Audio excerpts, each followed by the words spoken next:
Subscribe कीजिए science first channel को और लेटेस्ट साइंस एवं फिजिक्स के वीडियो सबसे पहले देखने के लिए बेल आइकन को दबाना ना भूलें। साथ ही पूरी नॉलेज के लिए वीडियोज को अंत तक देखें, लाइक, कमेंट एवं शेयर करना ना भूलें।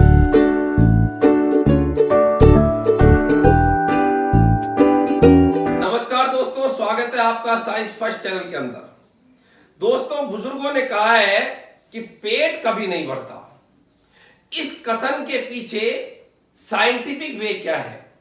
आखिरकार ये पेट भरता क्यों नहीं है? अपन सुबह खाना खाते हैं, शाम या रात होते होते तो फिर भूख लग जाती, भूखे मरे भाई, अरे भूखे मरे रोटी लाओ रहे। और फिर अपन रात को खाते हैं, सुबह उठते हैं, नहाने धोने के बाद में फिर भूख लग जाती है। आखिरकार अपन भोजन करते हैं, रोटी खाते हैं, उसके बावजूद बार बार भूख क्यों लगती है, भरता क्यों नहीं है? और कारण क्या है कि हम या कोई भी मनुष्य लगातार काम करता है, और काम करने के लिए क्या चाहिए? ऊर्जा, एनर्जी। और एनर्जी मिलती है हमको किससे? भोजन से। और भोजन क्या है? एक द्रव्यमान है। रोटी क्या है? द्रव्यमान। अर्थात द्रव्यमान से हमको क्या मिलती है? ऊर्जा मिलती है। और ये जो द्रव्यमान से ऊर्जा मिलती है, इस बात को समझाया था एक वैज्ञानिक जिसका नाम था आइंस्टीन। और उसने वाकायदा एक संबंध दिया कि कैसे द्रव्यमान से ऊर्जा मिले, और नाम दिया उसका द्रव्यमान ऊर्जा संबंध। तो यहां पर देखिएगा, आज अपन जो टॉपिक ले रहे हैं, इस टॉपिक का नाम है द्रव्यमान ऊर्जा संबंध, मास एनर्जी रिलेशन। आखिर ये द्रव्यमान ऊर्जा संबंध क्या होता है, क्या इसके उदाहरण है, कैसे कैसे इसमें क्वेश्चंस आते हैं, सब कुछ इस वीडियो के अंदर हम देखेंगे। अतः लास्ट तक आप उस पूरे वीडियो से मेरे साथ जुड़े रहिएगा। आइंस्टीन क्या कहता है? आइंस्टीन के अनुसार, आइंस्टीन के अनुसार आइंस्टीन बोला कि m द्रव्यमान, यदि द्रव्यमान कितना मान लिया हमने? m द्रव्यमान के तुल्य ऊर्जा, तुल्य का मतलब बराबर, m द्रव्यमान कितनी ऊर्जा देता है? तो m द्रव्यमान के तुल्य ऊर्जा E बराबर होता है mc²। ये कभी आपने संबंध सुना होगा, E बराबर mc²। m द्रव्यमान है, और यहां पर c जो है ये निर्वात में प्रकाश का वेग है। निर्वात का मतलब जहां कुछ नहीं है, जहां हवा भी नहीं है, बिल्कुल खालम सरपट्टा, कुछ नहीं। निर्वात में प्रकाश का वेग है, और निर्वात में प्रकाश का वेग होता है 3 × 10⁸ मीटर बटे सेकेंड। तो ये यहां पर द्रव्यमान ऊर्जा संबंध है कि m द्रव्यमान से कितनी ऊर्जा मिलती है? E बराबर mc²। अब बात यहां पर यह आती है गुरुजी कि ये चलो संबंध याद हो गया, द्रव्यमान ऊर्जा संबंध। इस द्रव्यमान ऊर्जा संबंध के उदाहरण क्या है? आपने देखा होगा रामायण के अंदर ये रावण है, ये बहुत कड़वा मरा था। शुरुआत के अंदर तो राम को बहुत मेहनत करनी पड़ी थी, और इधर से राम का तीर यों करके छोड़ देते हैं, यों करके, और गुर्र, उधर से रावण तीर छोड़ता था, और दोनों तीर आते, तीर का मतलब तीरों में क्या है? द्रव्यमान। और दोनों तीर आते और आते ऐसे आते हैं, और ये होता है डुम डुम का मतलब ऊर्जा उत्पन्न होती थी। आपने देखा होगा रामायण के अंदर दृश्य, एकदम ऊर्जा के बक्कारे से उठते थे। तो 2 तीर आए, एक आया इधर से, एक आया इधर से राम का तीर, इधर से रावण का तीर। दोनों तीरों में द्रव्यमान है, और द्रव्यमान आके एकदम टकराए, और क्या उत्पन्न हो गई? ऊर्जा। अर्थात द्रव्यमानों से क्या उत्पन्न हो गई? ऊर्जा। और उदाहरणों की बात करें, यहां पर ये एक फोटोन है, गामा का मतलब फोटोन, और फोटोन जो है उदासीन होता है, और ये फोटोन 2 भागों में टूट जाता है, इलेक्ट्रॉन और पॉजिट्रॉन में। इलेक्ट्रॉन को अपन ई के ऊपर एक डंडी लगा देते हैं, ये इलेक्ट्रॉन है, और ये जो दूसरा है ई के ऊपर प्लस है, इसको बोलते हैं इसका नाम है पॉजिट्रॉन। कई बच्चे तो पॉजिट्रॉन को प्रोटॉन समझिए, ये पॉजिट्रॉन का मतलब प्रोटॉन, गलत। पॉजिट्रॉन जो होता है, हमेशा याद रखो, इसको बोलते हैं धनात्मक इलेक्ट्रॉन। मतलब पॉजिट्रॉन एक इलेक्ट्रॉन है, बस फर्क यह है इलेक्ट्रॉन पर होता है ऋणावेश और पॉजिट्रॉन पर होता है धनावेश। बाकी पॉजिट्रॉन का आवेश और द्रव्यमान दोनों ही इलेक्ट्रॉन के बराबर है।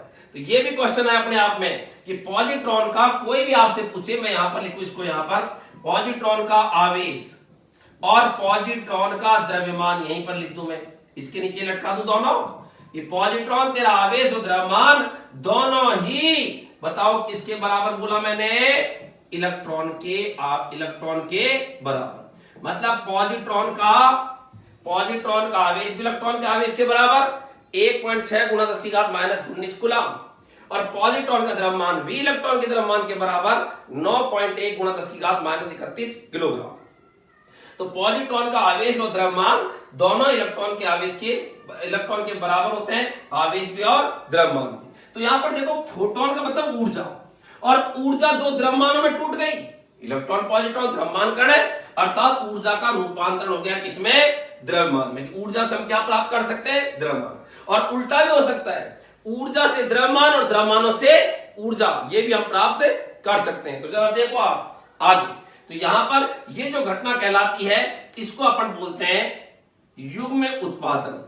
इस घटना का नाम क्या है, युग्म उत्पादन। युग्म उत्पादन क्यों बोला इसको, क्योंकि दो जोड़ों का उत्पादन हुआ। युग्म का मतलब जोड़े, पेयर, एक इलेक्ट्रॉन और एक पॉजिट्रॉन का उत्पादन हुआ, इसलिए इसका नाम क्या है, इस अभिक्रिया का युग्म उत्पादन। और यह अभिक्रिया दर्शा रही है कि ऊर्जा से क्या मिल गया हमको, द्रव्यमान। और मैं उदाहरण बता रहा हूं कि कैसे आपको द्रव्यमान से ऊर्जा, ऊर्जा से द्रव्यमान की प्राप्ति होती है। तो आगे जो उदाहरण है उसका देखो, इसका जस्ट उल्टा उदाहरण, एग्जाम्पल।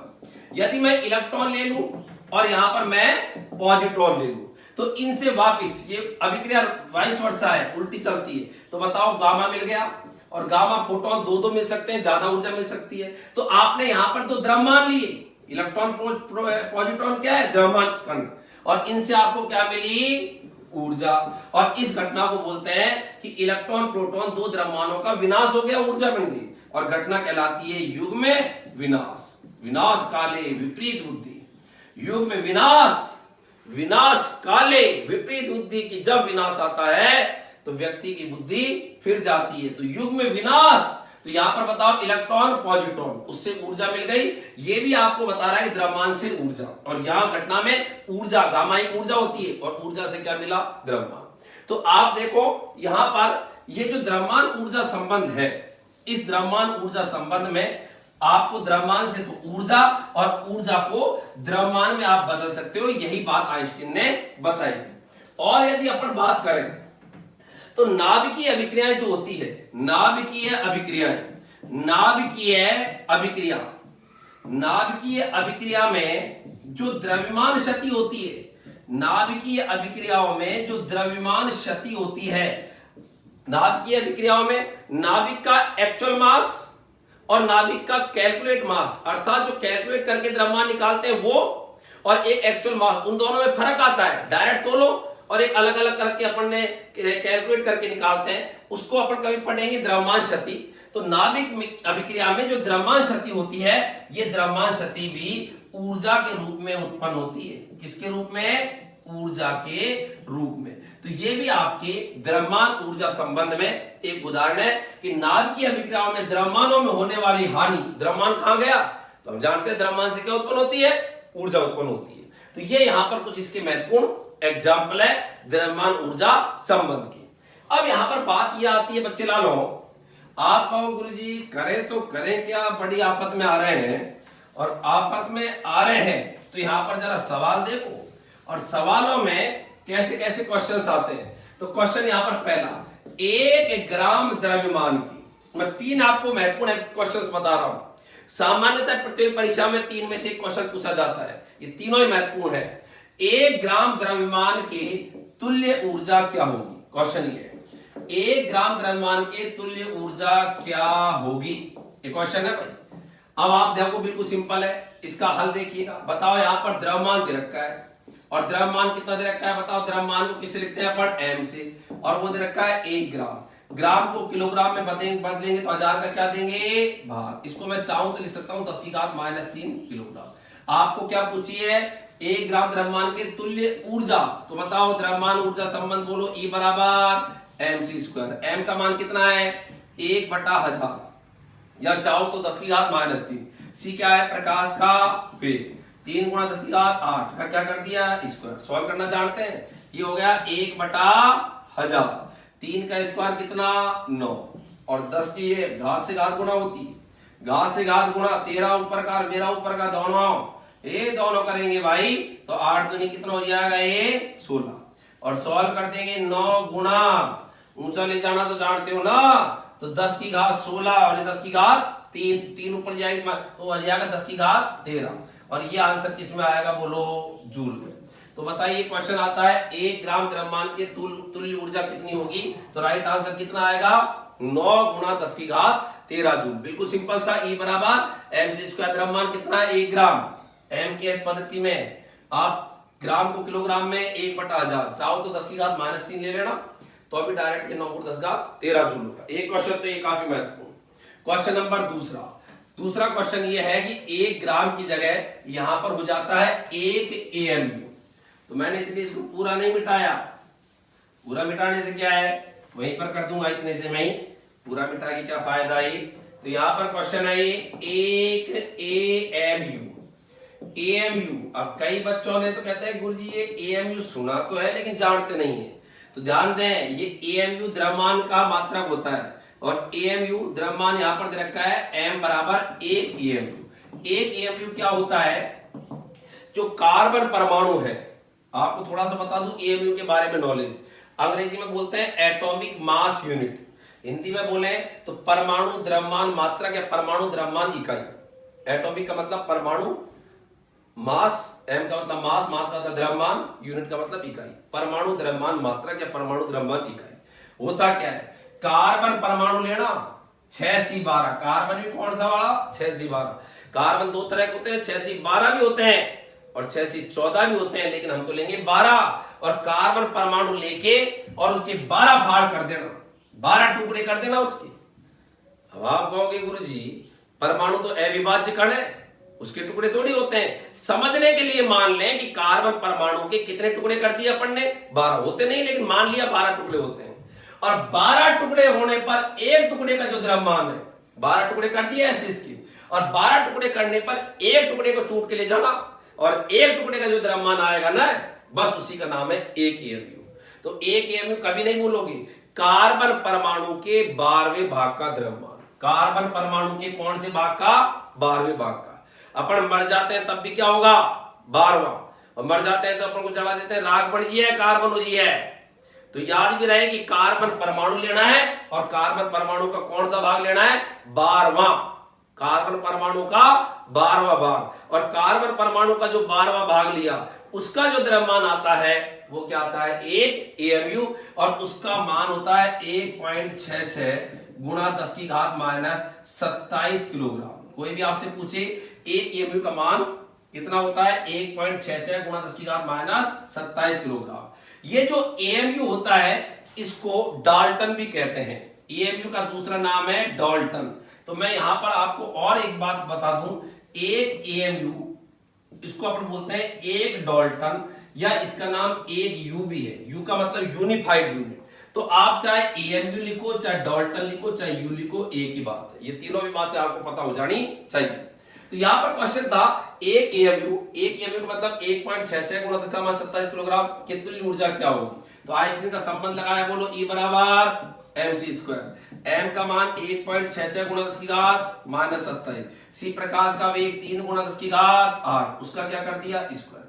ये आप जब सॉल्व करोगे तो बताओ आंसर किस में आएगा, ये जूल में। किसमें उत्तर आएगा, जूल में, क्योंकि अपन MK से SI पद्धति में कर रहे हैं और MK से SI पद्धति में ऊर्जा का मात्रक क्या होता है, जूल। अब आप ये बताओ, कभी भी जूल दे रखा है उसको इलेक्ट्रॉन वोल्ट में बदलना है, जूल को इलेक्ट्रॉन वोल्ट में बदलना है, तो ऐसी स्थिति में क्या करेंगे। तो जूल को इलेक्ट्रॉन वोल्ट में बदलना है तो एक संबंध होता है, मैं यहां पर थोड़ी सी जगह कर रहा हूं। जूल को इलेक्ट्रॉन वोल्ट में बदलने के लिए एक संबंध होता है, 1 इलेक्ट्रॉन वोल्ट होता है 1.6 गुणा 10 की घात -19 जूल। मतलब इलेक्ट्रॉन वोल्ट को जूल में बदलने के लिए, हमेशा याद रखो आजीवन, इलेक्ट्रॉन वोल्ट को जूल में बदलने के लिए 1.6 गुणा 10 का -19 का गुणा करते हैं। और जूल को इलेक्ट्रॉन वोल्ट में बदलने के लिए बताओ जूल बराबर क्या होगा, ऐसे जूल बराबर कितना हो जाएगा, 1/1.6 गुणा 10 का -19 इलेक्ट्रॉन वोल्ट। अर्थात जूल को इलेक्ट्रॉन वोल्ट में बदलने के लिए 1.6 गुणा 10 का -19 का क्या दे दो भाग। तो यहाँ जूल दे रखा है और इसको इलेक्ट्रॉन वोल्ट में मैं बदलना चाहता हूं, तो मुझको कुछ नहीं करना है, पूरा का पूरा ऊपर लंबा, तेरा ये जो लंबा है ऊपर का, और ये यहां पर इसको कर दूं मैं 9 गुणा 10 की घात 10 घात 8, 8 दूनी 16, और उसमें नीचे दूंगा 1.7 10 का -19 का क्या भाग, और भाग देते आ जाएगा किसमें, इलेक्ट्रॉन वोल्ट में। और ये जो मान आता है ये हल करने पर आप सीधा याद रखें क्योंकि कैलकुलेशन बड़ी है, तो 931 गुणा 10 की घात 6 इलेक्ट्रॉन वोल्ट उत्तर आएगा। इलेक्ट्रॉन वोल्ट तो ये रहा, और ये जो पूरा हल करेंगे तो ये इतना आएगा, और ये इसको अपन लिखते हैं 931 मेगा इलेक्ट्रॉन वोल्ट। 10 की घात 6 को क्या बोलते हैं, मेगा। तो क्वेश्चन हुआ एक एएमयू की तुल्य ऊर्जा कितनी होगी, 931 मेगा इलेक्ट्रॉन वोल्ट, और ये आपकी ग्रेड सेकंड 2010 के अंदर भी आया था। सेकंड ग्रेड आरपीएससी में, आपके Rajasthan public service commission RPSC में सेकंड ग्रेड 2010 में क्वेश्चन आया था, एक एएमयू से कितनी ऊर्जा मिलेगी। और एएमयू के अन्य दो नाम भी याद रखें, एएमयू को क्या बोलते हैं, डाल्टन, और उसको यूबी से भी लिखते हैं, यूनिफाइड यूनिट। और एएमयू क्या होता है, कार्बन परमाणु के कौन सा भाग, 12वां भाग। तो याद भी रहेगा, कार्बन परमाणु के 12वें भाग का द्रव्यमान क्या कहलाता है, एक एएमयू कहलाता है। अच्छा, एक क्वेश्चन इसके अंदर और आता है, एक क्वेश्चन ये आता है कि जो यूरेनियम होता है, आप जानते हो प्रकृति में यूरेनियम कई प्रकार के मिलते हैं। यूरेनियम 234, 235, 238, लेकिन जो टूटता है काम में आता है तो यूरेनियम जो होता है 92 यूरेनियम 234, ये भी मिलता है प्रकृति में 92 यूरेनियम 235 और 92 यूरेनियम 238। तो बोलचाल कैसे है, बोलचाल में 92 नहीं बोलते, 92 तो है यूरेनियम है, तो 92 तो है ही, ऐसे बोलते हैं यूरेनियम 234, यूरेनियम 235, यूरेनियम 238।